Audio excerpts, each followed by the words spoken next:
Apa perbezaan antara duduk tahiyat awal dan duduk tahiyat akhir dalam solat sembahyang, dalam solat? Tahiyat awal iftirash kita panggil. Tahiyat akhir yang tuan-tuan duduk, yang tuan-tuan memasukkan apa, kaki kiri bawah kaki kanan tu, itu dinamakan dengan tawarruk. Tawarruk itu ada dalam Sahih Bukhari.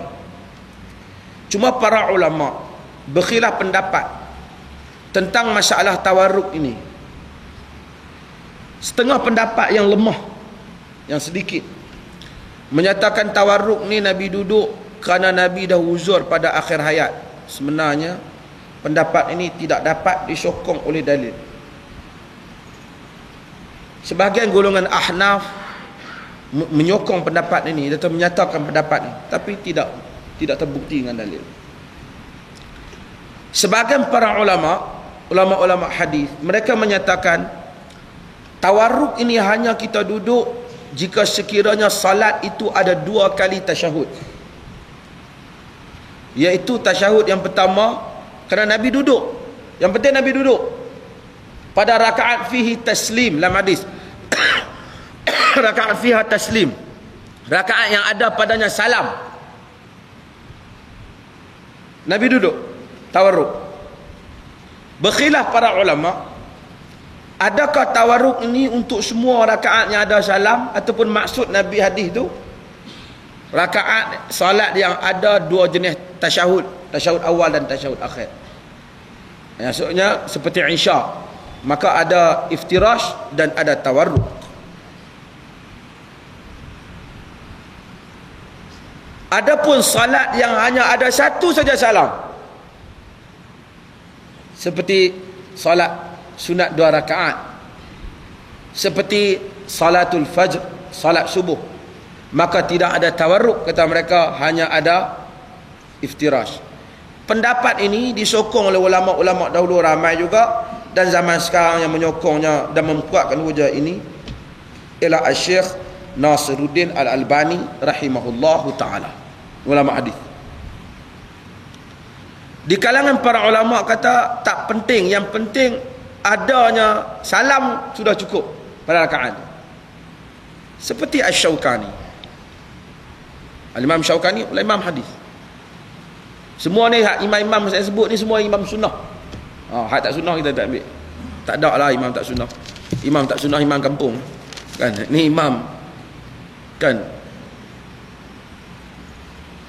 mana-mana kita tengok orang buat dalam masalah khilaf yang mu'tabar, dia panggil khilaf tu mu'tabar, semua pakat bukakan buah belakang, dalil belakang, cuma tafsiran dalil tu dia berbeza, maka tidak perlulah kita membantah antara satu sama lain. Kalau kita tengok orang tak duduk tawarruk, tak payahlah kita duduk pitinah kaki dia suruh duduk juga. Kalau kita tengok orang yang duduk tawarruk, tak payahlah kita duduk cubit dia suruh bangkit, kita kata kaki dia pancit ke apa, tak payah. Kerana yang kesemua itu disebut dalam hadis. Dan setahu saya fatwa Menteri Perleh ni pun sebelum saya lagi lah, memang telah fatwakan bahawasanya ada dua-dua. Ada dua-dua. Tapi tak apalah, tuan-tuan buat benda-benda pasal ni, kita tak usah duduk kelai panjang.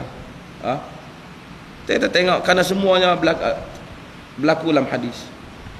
Tapi kalau tanya saya secara peribadi, saya condong kepada sifat salat Nabi yang ditulis oleh Syekh Nasiruddin Al-Albani itu baik untuk secara standard untuk orang ramai. Sebab tu tuan-tuan, memang saya syorkan supaya tuan-tuan melihat CD sifat salat Nabi yang dikeluarkan oleh Indonesia tu dengan cara salat dan hadis sendiri disebut di situ. Baik untuk tuan-tuan, memudahkan tuan-tuan tengok. Dia tunjuk 3-4 cara bagi satu benda. Kadang-kadang benda tu Nabi buat belaka. Ada benda yang Nabi buat belaka dalam hadis. Kadang-kadang Nabi ni dia takbir dulu, Allahu Akbar, baru dia angkat tangan. Kadang-kadang dia angkat tangan dulu baru dia takbir. Kadang-kadang dia serentak. Kesemuanya itu baginda lakukan. Oleh kerana itu tuan-tuan, Siapa yang kadang-kadang ada beberapa tempat Nabi buat semua, dan kita jangan berbalah dalam tu. Melainkan hak Nabi tak buat, dia sapu muka apa, kita tak usah buat. Tak usah buat. Nabi tak usolli, kita tak usah usolli. Tak usolli pun bukan apa, kita usolli ni nak bagi perkemah lagi semayang tu, dia kata. Kata-kata tu bahaya. Maksudnya adakah semayang Nabi tak kemah? Kita nak main perkemah. Nabi tak apalah dia Nabi, kita ni tak Nabi, kata. Cakap tu bermaksud Nabi tak boleh jadi contoh yang terbaik. Pasal Allah Ta'ala kata laqad kana lakum fi rasulillahi uswatun hasanah, contoh yang terbaik. Kita kata takkan nak ikut Nabi ikut, dia tak apa Nabi, kita nafikan ayat. Jangan hasil daripada kita nak buat sendiri itulah 3-4 kali kepak tak habis, 3-4 kali takbir tak duk masuk dia. Kita keliru antara yang dikatakan niat dan yang dikatakan lafaz. Kita Imam Syafi'i kata saja, tak usah duk cerita. Imam Syafi'i tak pernah kata. Imam Syafi'i tak pernah kata. Imam Syafi'i kata, wa innaha laisa kas-saum la yadkhuluha illa bil-lafz.